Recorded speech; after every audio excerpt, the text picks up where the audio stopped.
오늘 우리에게 주시는 하나님의 말씀은 마가복음 16장 1절부터 14절입니다. 마가복음 16장 1절부터 14절, 신약 84면 85면에 있습니다. 말씀을 한 절씩 교독하도록 하겠습니다. 제가 먼저 1절을 봉독합니다. 안식일이 지남에 막달라 마리아와 야고보의 어머니 마리아와 또 살로메가 가서 예수께 바르기 위하여 향품을 사다 두었다가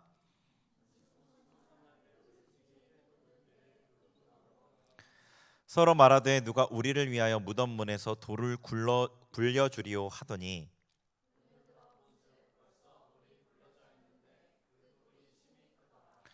무덤에 들어가서 흰 옷을 입은 한 청년이 우편에 앉은 것을 보고 놀라매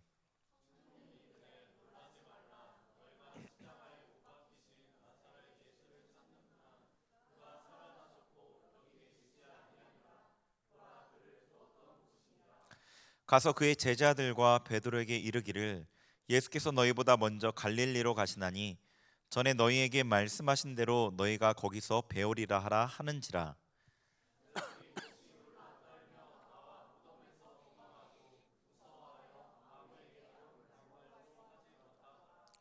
예수께서 안식 후 첫날 이른 아침에 살아나신 후 전에 7귀신을 쫓아내어 주신 막달라 마리아에게 먼저 보이시니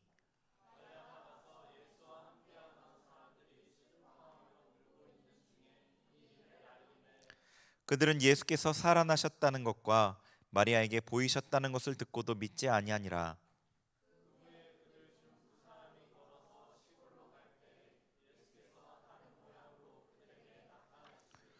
두 사람이 가서 남은 제자들에게 알리었으되 역시 믿지 아니하니라.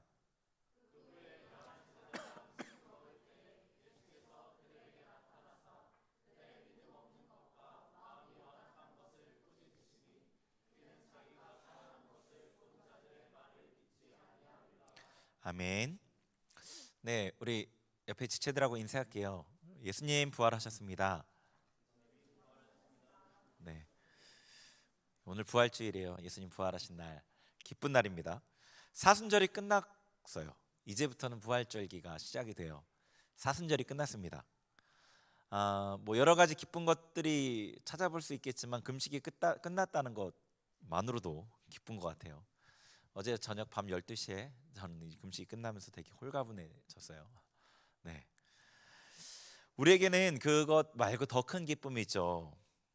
부활의 능력 그리고 그 은혜를 누릴 수 있는 기쁨. 그 기쁨이 우리에게 주어져 있어요. 그건 천국의 기쁨이에요. 부활이라는 것은 천국이 임한 다음에 얻을 수 있는 거기 때문이에요. 천국이 우리가 부활하고 천국에 들어가거든요. 천국의 기쁨입니다. 그렇지만 안타깝게 그 은혜를 누릴 기대를 하지 못하는 사람들도 있는 것 같아요. 네. 여러분은 모두 다 그 은혜를 기대하셨으면 좋겠어요.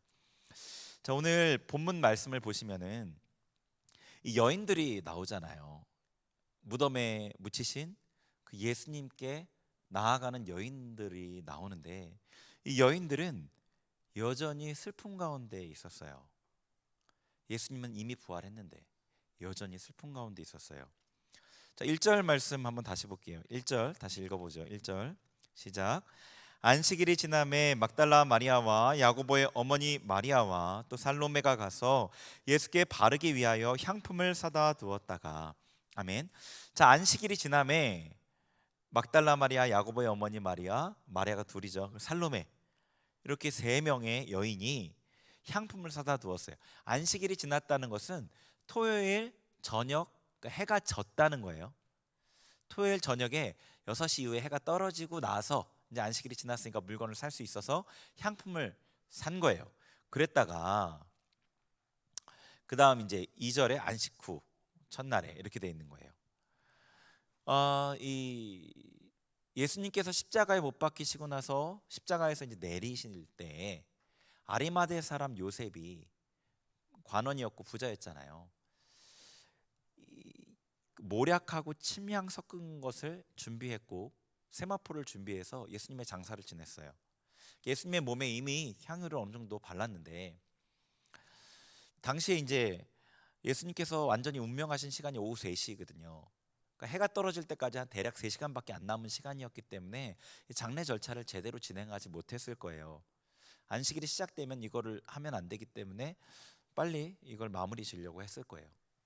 그래서 이 여인들이 다시 향유를 준비한 거예요. 제대로 예수님의 시신을 처리하기 위해서. 근데 당시 시대 배경상 이 여인들의 몸으로 죽은 남자의 시신을 다시금 세마포를 다시 다 벗기고 거기에 향유를 바르고 다시금 염을 하는 거죠. 우리나라로 하면 그걸 하려고 한다는 것은 쉬운 일이 아닌 거죠. 그러니까 이 여인들이 얼마나 예수님을 사랑했는지를 알 수 있는 거예요. 그래서 2절에 보니까 안식 후 첫날 매우 일찍이 해돋을 때 이렇게 돼 있어요. 토요일이 지난 안식 후 첫날 이 주일 이른 아침 일찍이 해돋을 때, 해돋았다는 것이 이제 그 셋째 날의 분명한 표현이에요. 한 대략 새벽 4시나 5시 정도 뭐 그 정도 생각해 볼 수 있겠죠. 대략 한 새벽 4시쯤일 건데 그때 여인들이 예수님의 무덤으로 가고 있어요. 3절 서로 말하되 누가 우리를 위하여 무덤 문에서 돌을 굴려주리오. 무덤을 막고 있는 그 돌을 어떻게 치울까? 이 여인들이 이렇게 고민을 얘기하는 거죠. 그 무덤이 돌로 바위를 판 무덤이잖아요. 부자의 무덤이에요. 이런 무덤은 부자들이 묻히는 무덤인데 자기가 죽기 전에 미리 그 무덤을 준비해 놓는 거예요. 그리고 그 무덤의 문은 돌을 굴려서 바위로 막아놨어요. 바위돌이면 이만한 바위돌도 남자 혼자 들기가 그렇게 수월하지는 않잖아요, 그죠? 요만한 바위돌 정도도. 근데 무덤 문을 막을 만한 바위돌이면은 남자 장정도 여러 명이 붙어야지 움직일 수 있는 돌인 거죠. 이 여인들이 이렇게 고민을 얘기하면서 가고 있어요. 이 여인들의 마음이 어땠을까요? 그들의 상황이 어땠을까요? 이틀 전에 메시아이며 하나님의 아들이라고 생각했던 그 예수님을, 그렇게 쫓아다녔던 그 예수님이 십자가에서 처참하게 죽는 모습을 봤어요.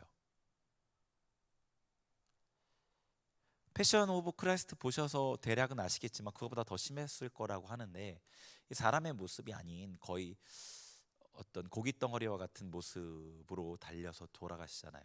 너무나 심한 고난으로.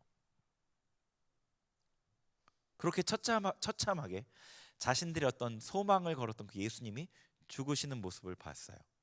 그러니까 그들의 희망이 어찌 보면은 다 끝난 것 같죠. 아마 굉장히 참담되고 낙심된 마음이었을 거예요. 그리고 이들에게는 예수님이 살아나실 것이라는 일말의 기대도 없어요. 그걸 생각하지도 못하는 거죠. 그냥 그저 내가 그렇게 따랐던 분, 내가 그렇게 존경했던 분, 내가 그렇게 사랑했던 분의 시신을 마지막 정성스럽게 처리해 드리고자 하는 어떤 그런 마음일 뿐인 거예요. 제자들은 다 도망갔죠. 예수님을 따르던 수많은 사람들도 다 흩어졌어요. 자신들을 도울 아무도 없어요. 무덤 문에 돌을 굴려줄 사람조차 없는 거죠. 그러니까 이 여인들이 예수님을 사랑해서 예수님의 시신을 제대로 처리하기 위해 그 무덤에 가면서 누가 무덤 문에 돌을 굴려주지? 라고 했던 그 말 가운데 그들의 어떤 낙심된 마음과 희망이 모두 다 사라진 그런 마음이 담겨 있는 거죠. 여러분은 어때요? 여러분 지금 마음은 어떠세요? 지금 현재 요즘에 지내는 상황과 요즘의 마음 상태는 어떠세요, 여러분은? 우리가 이제 사순절을 굉장히 집중해서 보냈어요. 교회적으로도 그렇고 청년부도 뭐 개인적으로도 사순절을 굉장히 집중해서 보냈단 말이에요. 금식하고 기도하고 말씀 읽고 되게 집중해서 보냈어요. 그러면서 내면의 죄들 보셨죠? 씨름했죠. 하나님을 믿지 못하는 그 불신을 보기도 하고요. 내 안의 어두움들을 하나하나 보게 됐어요. 그런데 어쩌면은 그 내면의 죄들이 내 삶에 드러나게 되면서 예수님이 어디 계신지 보이지 않는 느낌이었을지 모르겠어요. 예수님은 어디 계신지 보이지도 않고 아직 큰 변화도 모르겠고, 혹시 이런 상황은 아닌가요?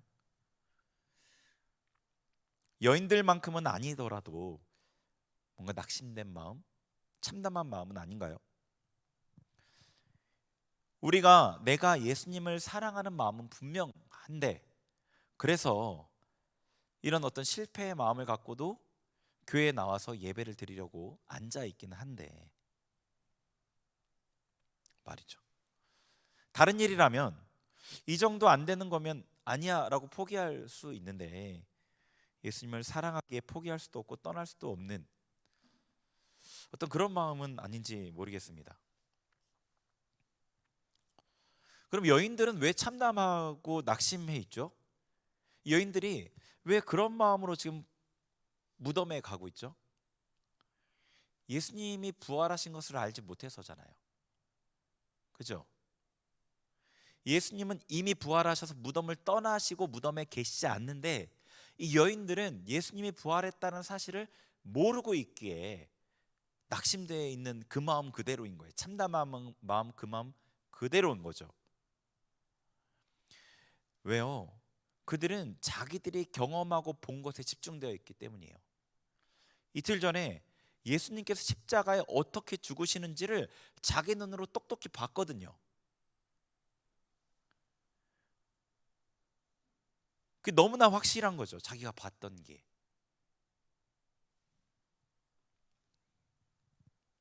그리고 예수님을 무덤에 그 시신을 넣는 것까지 다 봤거든요.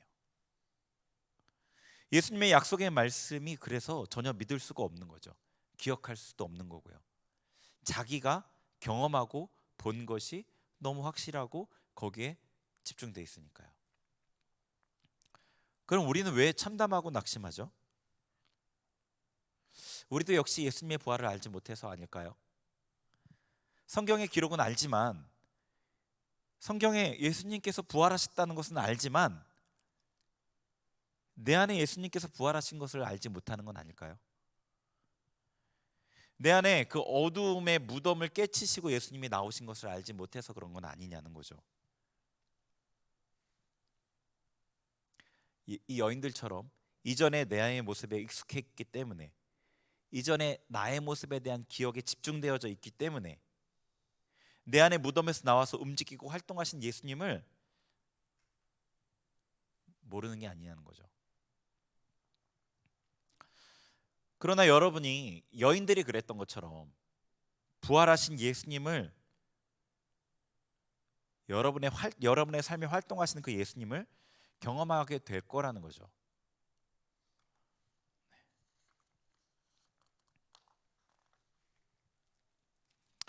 4절에 보면은 여인들이 무덤에 다가갔어요. 무덤의 돌을 어떻게, 그 무덤 문을 막고 있는 돌을 어떻게 굴리지 하고 갔는데, 그들이 기대했던 것과 완전 다른 장면이 펼쳐졌어요. 무덤에 돌이 이미 굴려져 있어요. 옮겨져 있어요. 돌이 여기 보니까 4절에 심히 크더라 이렇게 돼 있어요. 그러니까 그 돌이 그냥 저절로 움직여질 일은 절대로 없는 거죠. 그리고 그 돌은 여인들이 걱정했던 것처럼 그들의 힘으로는 절대 옮길 수 없는 돌이었던 거죠. 그리고 5, 6절에 보니까 흰 옷을 입은 청년이 천사죠. 이 천사가 예수님의 부활 소식을 이 여인들에게 전해줘요. 네. 우리 안에 예수님을 가둔 무덤이 있어요. 돌이 있어요.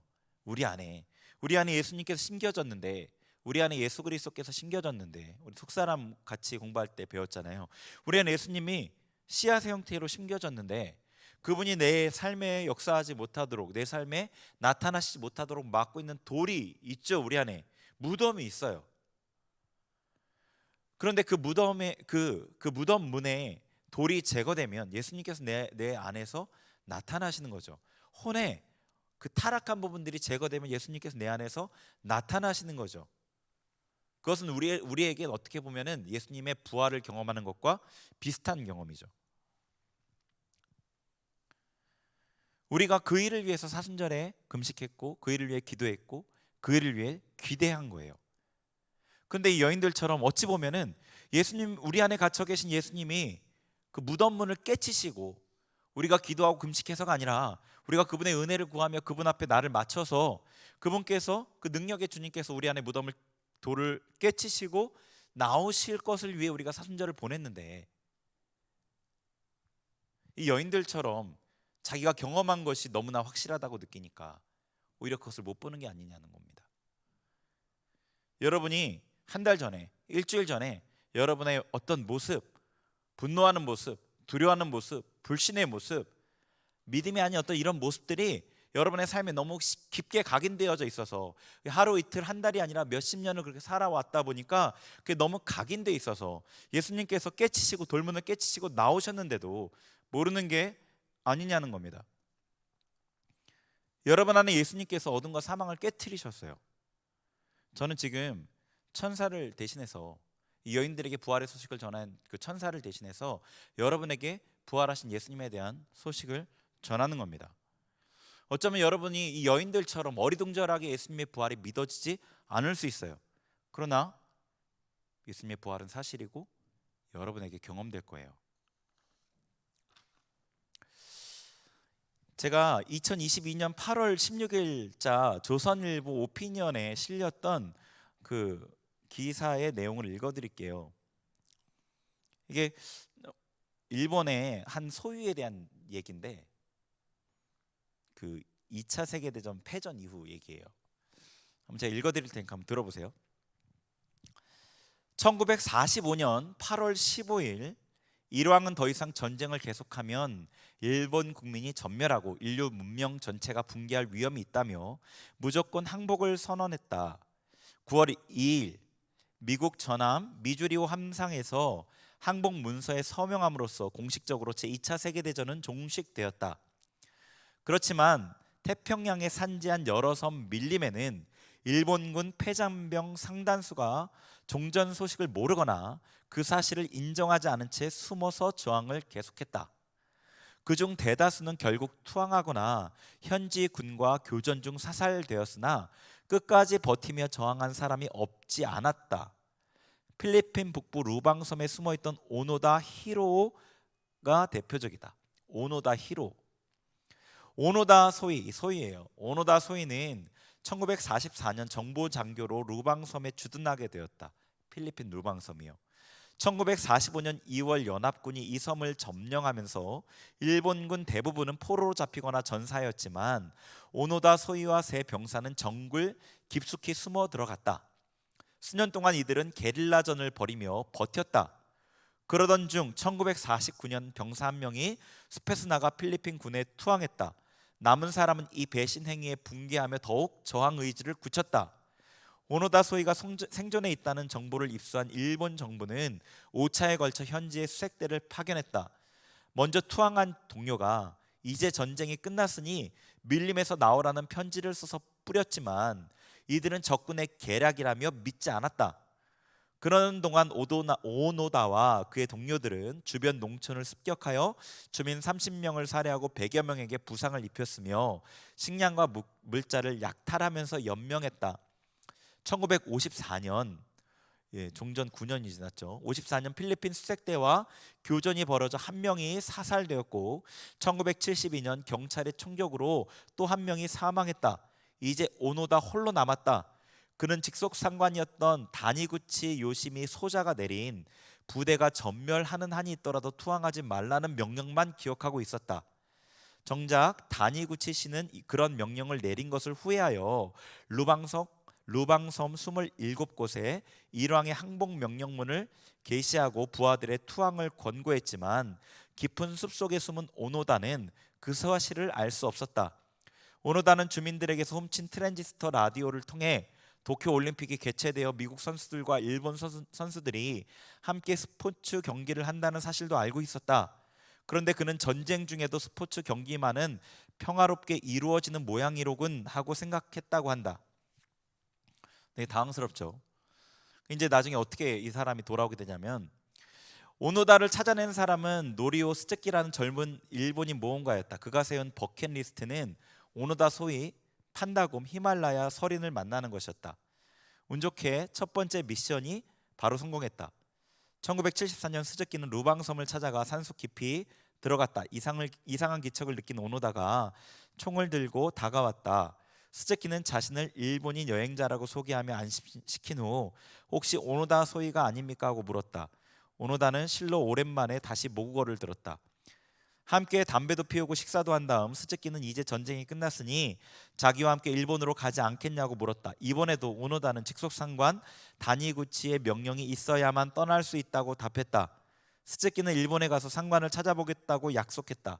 그런데 일본에 돌아가면 자칫 아무도 자기 말을 믿지 않을 것으로 생각한 스즈키는 오노다에게 함께 사진을 찍자고 제안했고 두 사람은 사진 30여 장을 찍었다. 그래서 결국에 이 모험가 스즈키가 일본에 가서 이 사실을 알리고 그 상관, 이 오노다의 상관이 와서 명령하고 그래서 결국엔 돌아왔는데 그게 52살 30년 가까이 이렇게 지냈던 거죠. 되게 황당하지 않나요?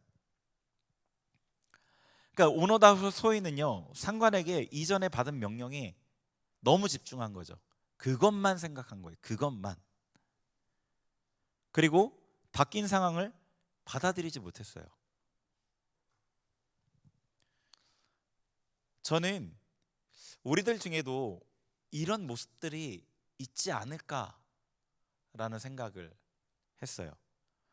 우리가 이전에 내 모습의 그 기억에 집중해서 부활하시는 예수님을 보지 못하는 것이 이런 어리석은 모습이랑 비슷한 것 같다는 생각이 들었던 거예요. 여러분, 추측으로 이전의 기억을 따라 추측으로 짐작하지 마시고요. 객관적으로 살펴보세요.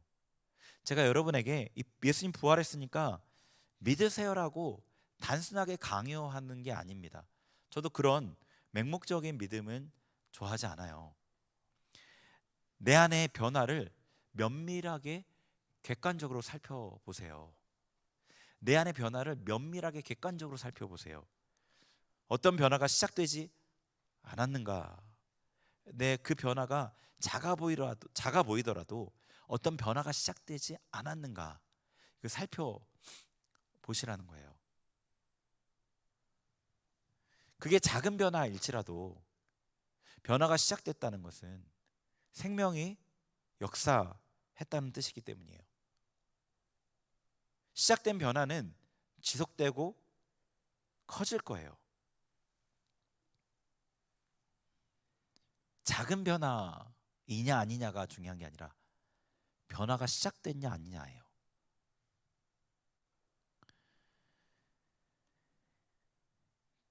저도 이 말씀을 준비하면서 나는 과연 뭐가 변했지? 라는 생각을 해봤어요. 근데 여러분이 느끼는 것과 저도 비슷한 느낌이었어요. 나도 굉장히 두드러지게 뭘 말할 만한 게 있지 않은 거예요. 근데 제가 그래도 뭔가 변한 게 있겠지 하고 돌아보니까 이것들을 하나님 드러내셨고 이것들을 드러내셨구나. 그래서 이 문제들이 이렇게 바뀌었구나. 작은 변화예요.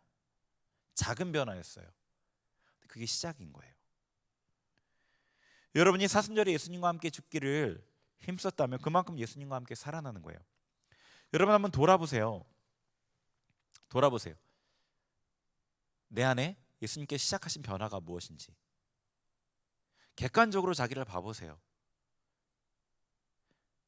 두드러진 어떤 변화가 아니라도 여러분 안에 시작된 어떤 변화가 분명히 있을 거예요. 무엇이 바뀌었지 내가? 이런 상황에서 내가 어떻게 반응했었는데 지금은 어떻게 하고 있지? 내 생각이 어떻게 바뀌었지?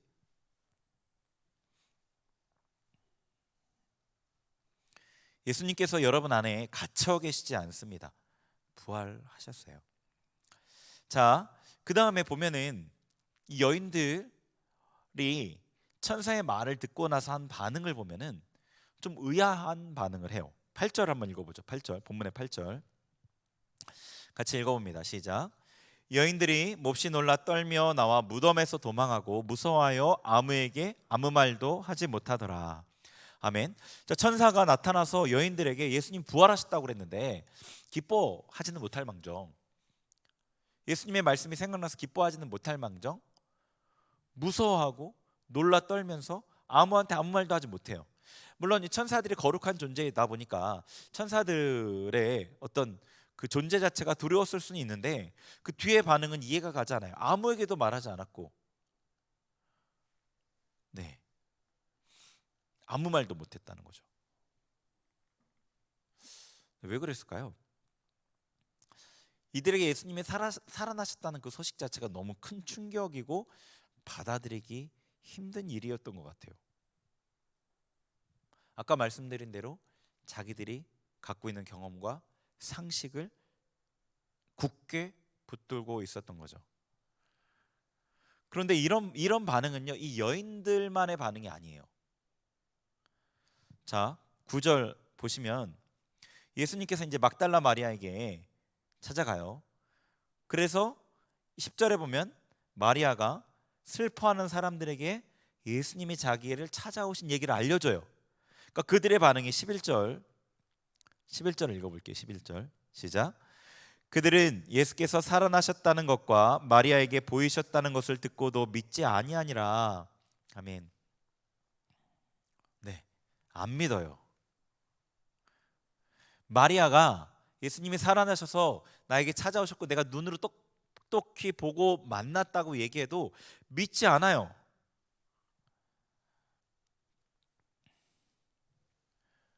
예수님의 죽으심에 이렇게 슬퍼하면서도 예수님의 부활을 왜 안 믿을까요?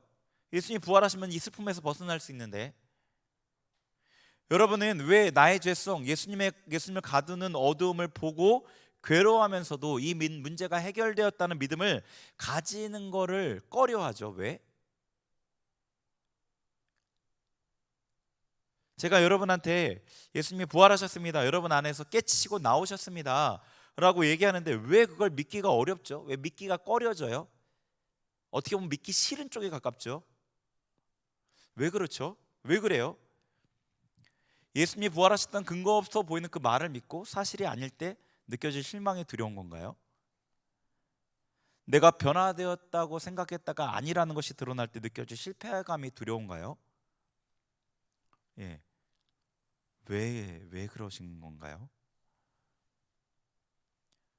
증인들의 말을 들어보세요. 이 마리아의 말을 들어보고 여인들의 말을 들어보고 여러분 주변에서 자기의 삶의 문제로부터 부활한 사람들의 얘기에 귀 기울여 보시라고요. 먼저 예수님을 만난 사람들이 있거든요. 12절에 또 먼저 만난 사람들이 있죠. 두 사람, 엠마오로 걸어가던 두 사람, 그 사람들에게 예수님이 나타나셔요. 그래서 이들이 엠마오로 가다가 중간에 예수님을 만나가지고 예수님 만난 것 때문에 놀라가지고 예루살렘으로 다시 돌아가요. 제자들에게 이 사실을 얘기하죠. 근데 13절에 그 제자들의 반응이, 읽어볼게요. 13절 시작. 두 사람이 가서 남은 제자들에게 알리었으되 역시 믿지 아니하니라. 아멘. 이 제자들도 역시 믿지 않았대요. 역시.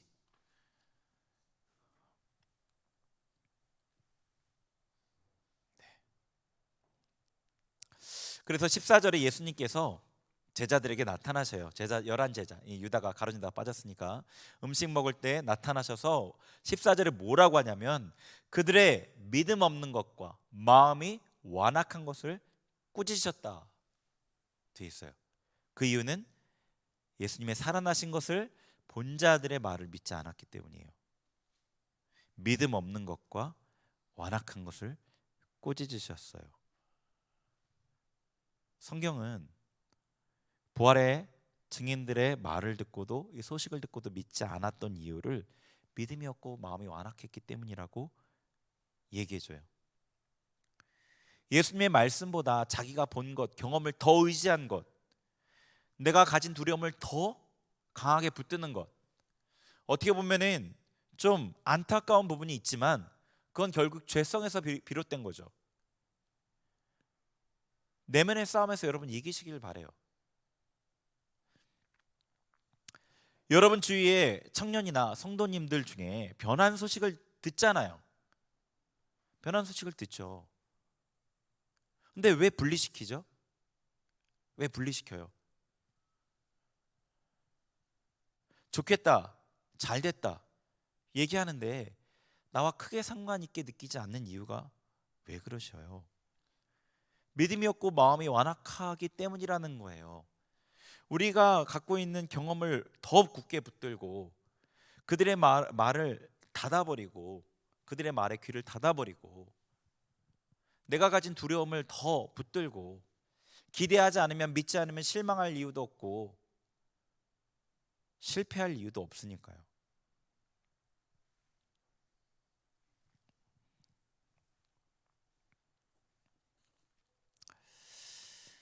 마가복음뿐 아니라 다른 복음서에서도 예수님의 부활을 믿지 못한 사람들에 대한 이야기를 기록하고 있어요. 예수님 부활을 믿지 못한 사람들. 마태복음 한번 28장 봐볼래요? 거기는 더 심각한데 마태복음 28장 한번 펴보세요. 16절 17절.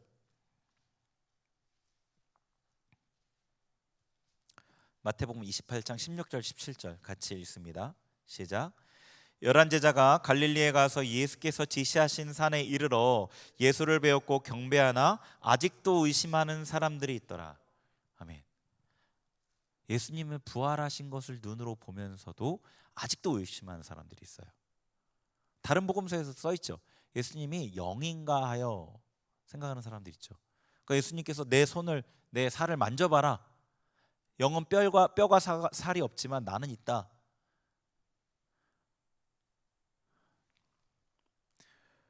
왜 복음서에서 이렇게 믿지 못한 사람들의 얘기를 이렇게 여러 군데에서 자세히 기록할까요? 그 이유는요. 이 말씀을 읽는 우리에게 질문하는 거예요. 너는 예수님의 부활을 믿느냐? 부활하여 살아계신 예수님을 믿느냐? 제자들도 당시에 부활을 목격한 사람들도 믿지 못하는데 너는 믿느냐? 그분이 내 삶의 죽음을 생명으로 바꾸실 것을 믿느냐는 거예요. 하나님의 말씀은 믿는 자 속에서 역사해요. 믿는 자 속에서 역사해요. 어떤 면에서는 여러분이 느낌 이전에 믿음이 먼저이어야 될 때도 있어요. 그리고 작은 구름 하나가 나타났을 때 확신을 갖고 움직여야 될 때도 있고요. 엘리야는 하나님께서 비를 내린다는 그 약속을 붙잡고 반드시 비가 온다고 생각하여서 7번까지 계속 기도했어요. 믿고. 그리고 작은 구름 하나가 보이니까 이제 비가 온다는 확신을 갖고 아합 왕에게 큰 비가 올 겁니다라고 얘기했어요. 하나님의 말씀은 믿는 자 속에서 역사해요. 제가 상담하면서 많이 답답했던 경우가 어떤 경우냐면 다른 사람들은 다 그 사람이 변화된 걸 보고 얘기해 주는데 자기는 아니라고 얘기하는 경우들이에요. 이 변화가 완전히 드라마틱한 180도 바뀐 것만 인정하는 경우들이 의외로 좀 있었어요. 종종. 여러분 작은 변화를 작다고 무시하지 마세요. 내면의 변화라면 결코 작은 게 아닙니다. 그리고 거기서부터 시작이라고요. 생명의 시작이기 때문에 그 방향으로 여러분이 그 방향에서 벗어나지만 않으면 계속 진행되어 갈 거고 그거는 시간이 가면 갈수록 더 분명하게 더 크게 바뀌어요. 하나님의 말씀이 믿는 자 속에서 역사해요. 예수님의 부활을 믿으시길 바래요. 믿으시길 바래요. 여러분 안에 죽음을 깨치신 예수님을.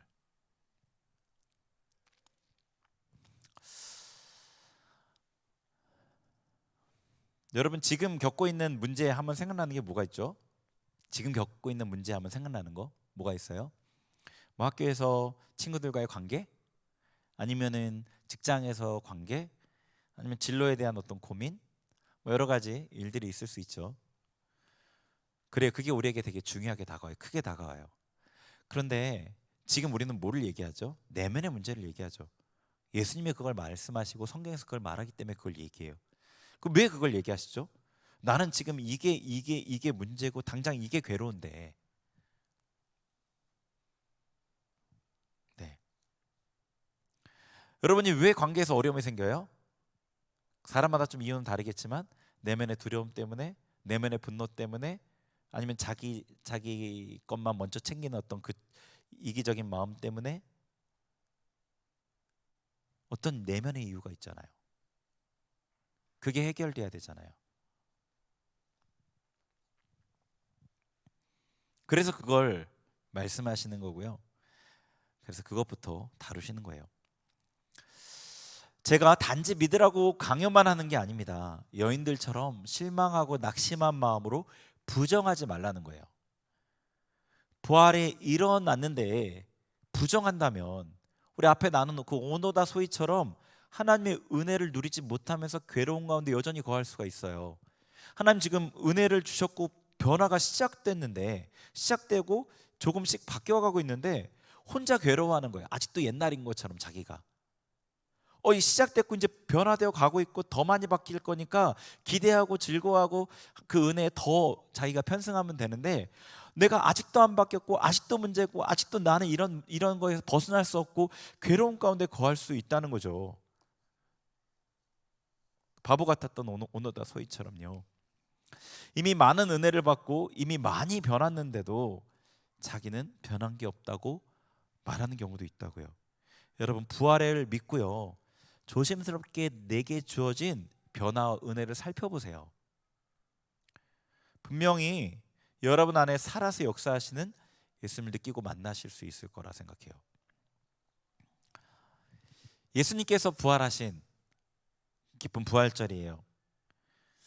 부활절이 오늘 하루가 아니죠. 부활절기가 오늘부터 시작해서 40일간 부활절기를 지내요. 승천절까지.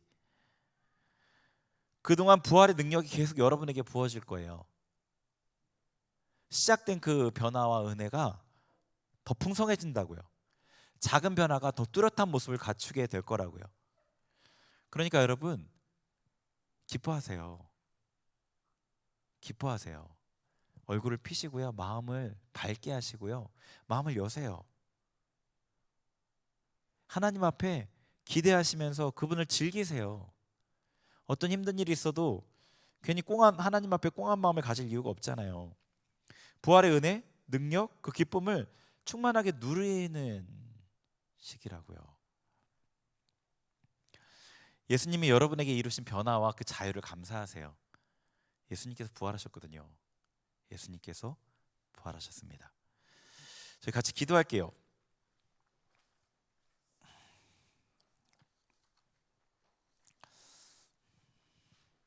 우리 찬양 같이 하고요, 기도할게요. 주 예수 나의 산소망.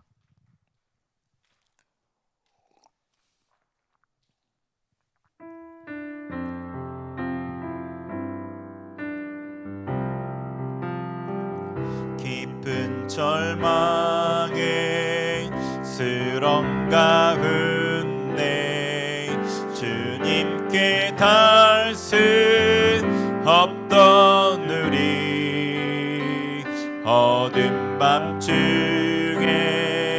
하늘을 향해 주의 이름 나 부를 때, 어둠을 뚫고 오신 주 살아계시네.